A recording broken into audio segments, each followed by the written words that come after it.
Bonjour à vous et bienvenue dans cette vidéo de présentation de mon matériel. Donc, dans cette vidéo, je vous présente tous mes aiguisoirs. Je vous montre l'entretien des aiguisoirs, comment les utiliser et le résultat que donne chacune de ces aiguisoirs. Donc, à go, on débute! Go! Donc, dans la vidéo, on va utiliser plusieurs matériaux. Je vous les montre tout de suite. Premièrement, j'ai mon petit pot de déchets ici que je garde toujours mes déchets d'épluchure. Je trouve ça joli dans un bureau de coloriage. J'ai des tigales,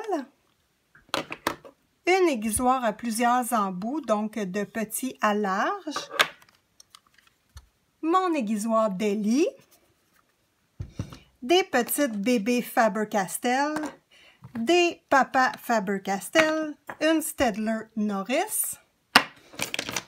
Et là, ceci est pour les messieurs, hein? Lime à ongles, donc très standard, et une électrique. Ça, les messieurs vont savoir c'est quoi là. Un X-Acto, donc un cutter. Un pinceau, on va travailler avec des crayons de bois très standards et un crayon de pastel sec. Donc, on apprend comment affiler tout ça.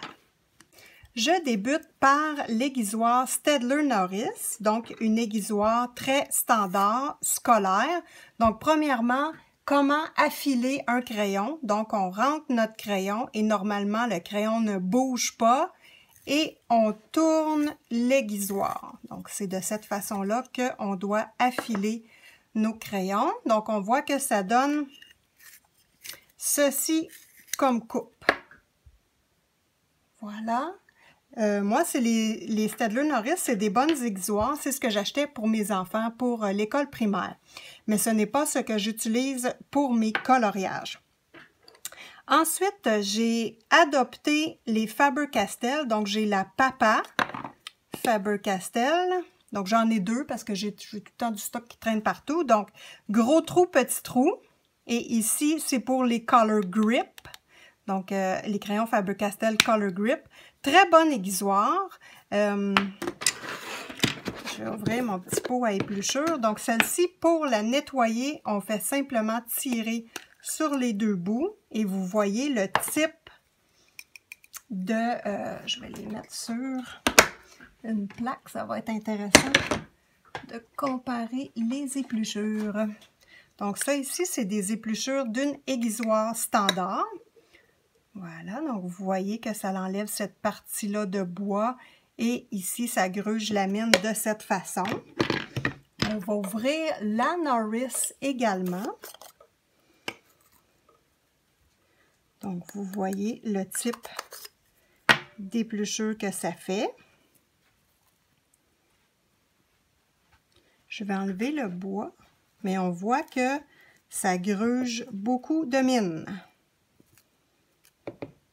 Voilà, donc on voit ici, là, beaucoup de mine avec la Staedtler Norris. C'est pour ça que c'est une aiguisoire que je ne privilégie pas dans le coloriage.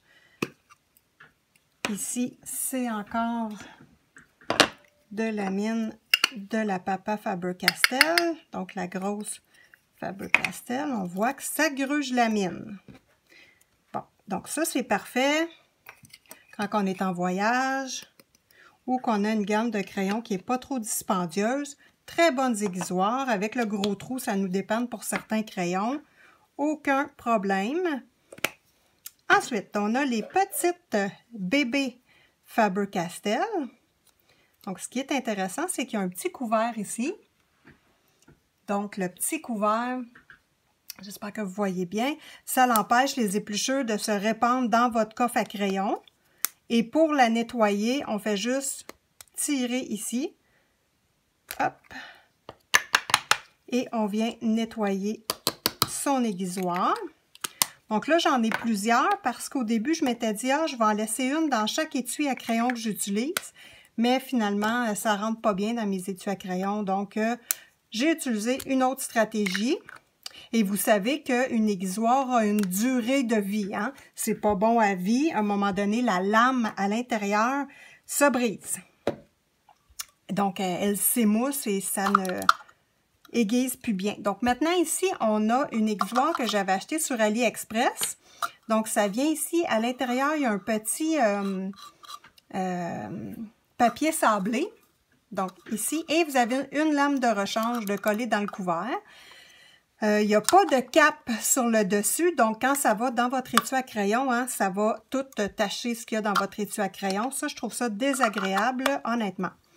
Et ensuite, comment elle affile? Donc, si vous voulez dégager complètement votre mine de bois, cette aiguisoire-là est parfaite.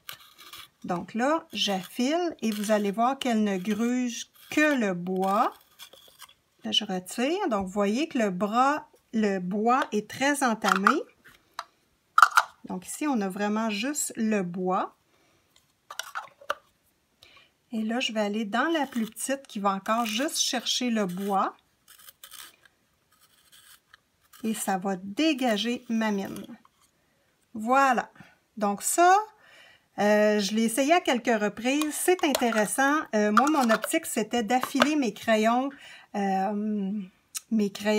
pastel sec avec cette aiguisoire-là. Je l'ai utilisé pour mon crayon Prismacolor blanc et malheureusement, comme les Prismacolor premiers sont des crayons avec la mine tendre, ben, la mine n'est pas protégée, hein, évidemment, il n'y a plus de bois, donc ça casse la mine, c'est pas très efficace. Donc ici, c'est un Comté à Paris crayon pastel sec. Donc vous voyez, si j'enlève juste le bois, ça dégage ma mine et c'est parfait. Donc ça, pour cette utilisation-là, je la conseille beaucoup. Elle n'était pas chère, je pense que c'était 1,50 $, quelque chose comme ça, 2 $. Donc c'est très intéressant et vous voyez, hein, ça dégage vraiment bien le bois. Ensuite, nous avons les Tigales. Donc Tigales, excellente petite aiguisoire manuelle pour les crayons Prismacolor premiers. Donc, vous savez, quand on achète les Prismacolor premiers, la coupe du crayon est vraiment bizarre. Donc là, je vais vous affiler ce crayon-là comme ça. Donc, ça fait vraiment une petite tête de crayon à comparer des crayons normaux. Comme ceci. Donc, si vous voulez conserver la taille de vos Prismacolor premiers, pareil, Tigales est faite pour vous. Donc, elle est numérotée de 1 jusqu'à 5. Donc, on fait simplement tourner la roulette. Et là, vous avez vu au plus petit.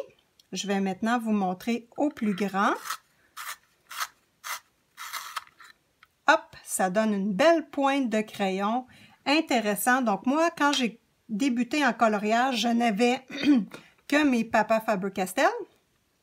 Ensuite, j'ai acheté mes bébés Faber-Castell et j'ai acheté la Tigales. Donc ça a été dans mes ordres d'achat.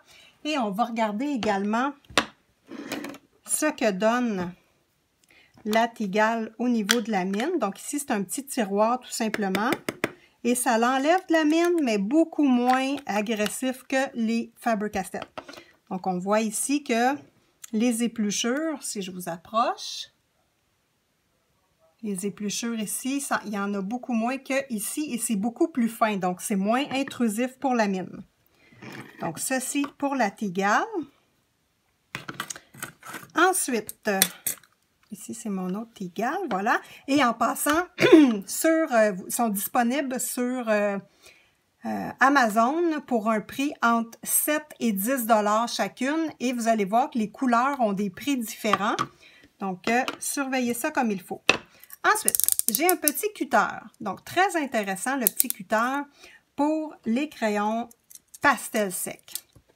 Et je vous montre comment les utiliser. Donc, on appuie le cutter sur le crayon et avec le pouce, on va pousser et on va lever la mine.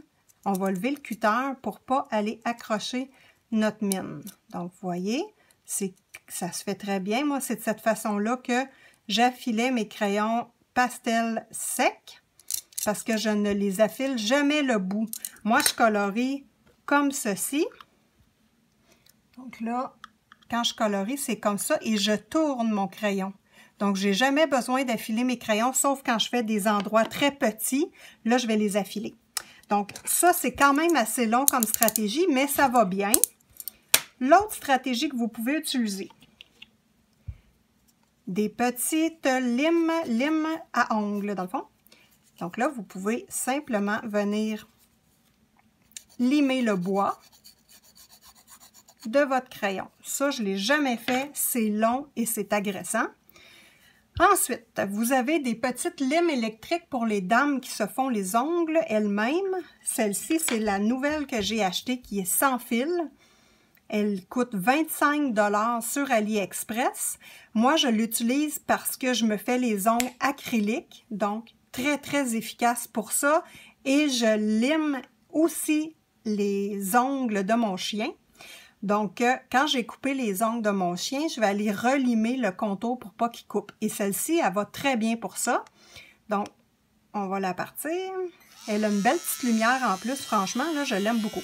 Donc, la stratégie, c'est de mettre son pouce dessus et de descendre. Et vous voyez que on peut aiguiser son crayon comme ça. Donc, c'est une bonne idée. C'est beaucoup plus rapide. Là, je la mets plus vite. Voilà. Donc, c'est beaucoup plus rapide qu'avec une petite lime manuelle, mais c'est pour les filles qui ont déjà... Bon, voilà, on éteint la bête. Donc, c'est pour les filles qui ont ces types d'outils-là à la maison. Et s'il y en a qui sont intéressés par elle, c'est Nail Polishing Pen de Liarty. Donc, c'est vraiment une nouveauté sur AliExpress et ça va vraiment bien.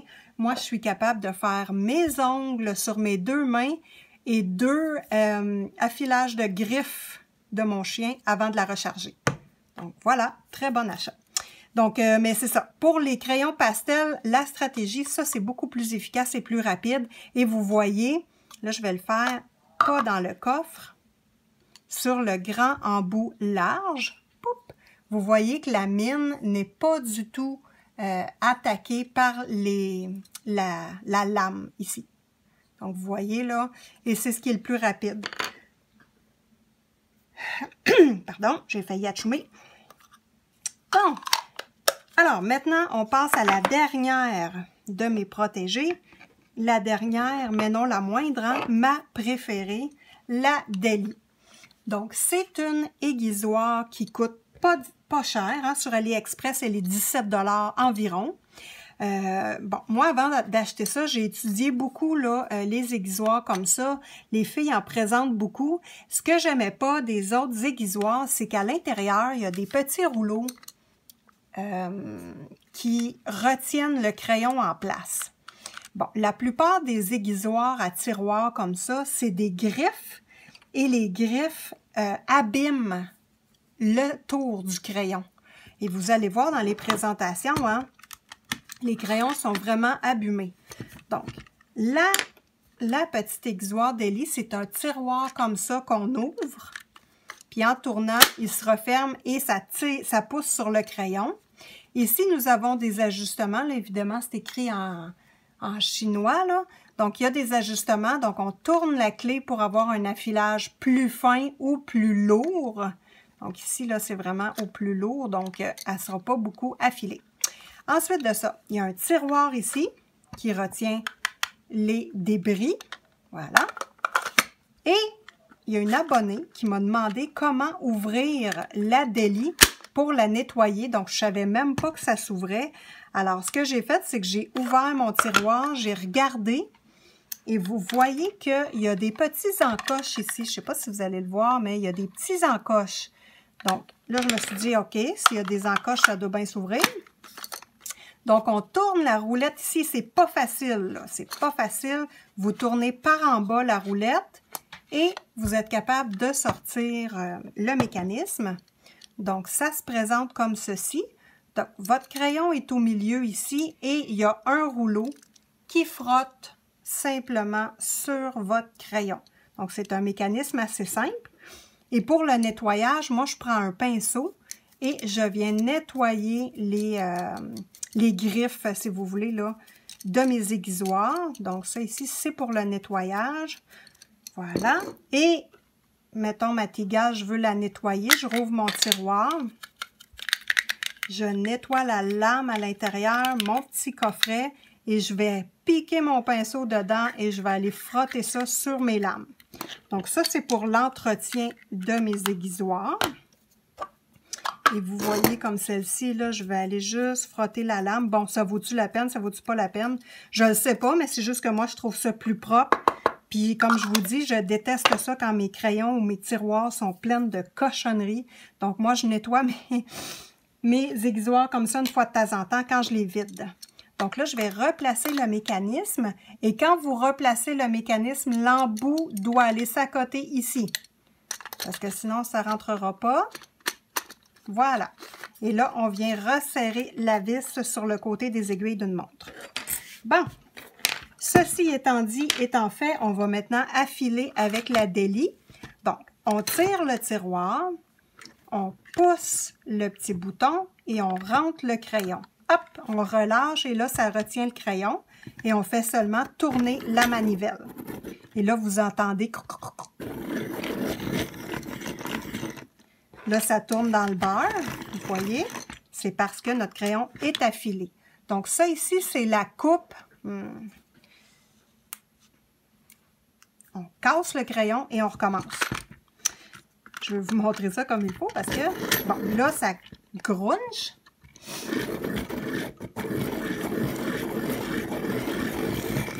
Et ça tombe dans le vide, c'est parce qu'il a fini. Donc, ça donne cette coupe comme ça. Voilà. Donc là, le bout, hein, il n'a pas été attaqué. Ça l'a vraiment grugé le bois. Et je vous montre ce colère, les épluchures d'une délie. Je trouve ça intéressant, moi, de vous montrer ça. Bon. Fait que vous voyez que il n'y a pratiquement pas, je vais vous le mettre de proche, hein, parce que, écoute, c'est minime, minime, minime. Il n'y a pratiquement pas d'épluchure de mine, c'est juste du bois. Donc ça, c'est intéressant. On tasse ça. Donc ça, c'est, dans le fond, au plus gros. Donc au plus rough, ça nous donne ça. Et là, je vais le mettre au plus fin avec ce crayon-là. Donc pour le mettre au plus fin, on tourne ici l'embout vers le plus petit. Et là, je le mets au maximum. Et là, OK, je pense que j'y suis, hein? Ouais, là, je suis au minimum.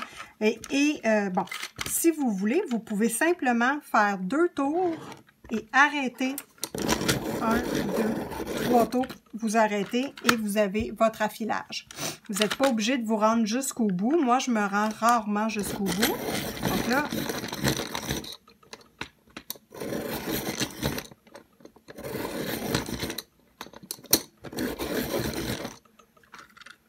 Et voilà ce que donne l'affilage complet d'un crayon affilé au maximum. Tiens, puis je vais réessayer encore. OK, là, ça accroche plus. Donc, voici l'affilage maximum que donne la délie. Donc, moi, ça, je suis très, très contente de ça. Vous voyez la différence du plus petit au plus gros. Et là, vous allez voir, c'est sûr, des épluchures... de mine, mais c'est vraiment très, très peu. Mon tiroir est vide. Donc, vous voyez, c'est juste la mine qui est gratouillée en poussière. C'est très, très peu à comparer de celle-ci où la mine est vraiment grugée. Donc, ça, c'est intéressant de voir la différence. Donc, moi, je trouve que pour un investissement de 17 $, ça vaut la peine. Elle la file très bien et c'était très agréable à utiliser. Donc, moi, je vous conseille vraiment la délie. Et regardez, sur mes crayons, aucune marque de griffe. Donc ça, je porte ça à votre attention. Moi, je fais très attention à mon matériel, puis j'aime pas ça avoir des crayons tout brisés. Donc, pour moi, c'est important. Alors, la délie me convient et en plus, elle est vraiment pas chère. Donc, ça fait au moins 3 mois que je l'utilise et j'en suis extrêmement satisfaite. Donc, ça conclut le petit vidéo pour mes aiguisoirs. J'espère que vous avez aimé. Prochainement, vous allez avoir un vidéo sur les pastels secs pour les nuls et je vais également faire un laboratoire de recherche sur les pastels secs et substituts. Donc, on va tester ensemble du maquillage, des craies pour enfants. Donc, tout ça bientôt en laboratoire de recherche. Au revoir!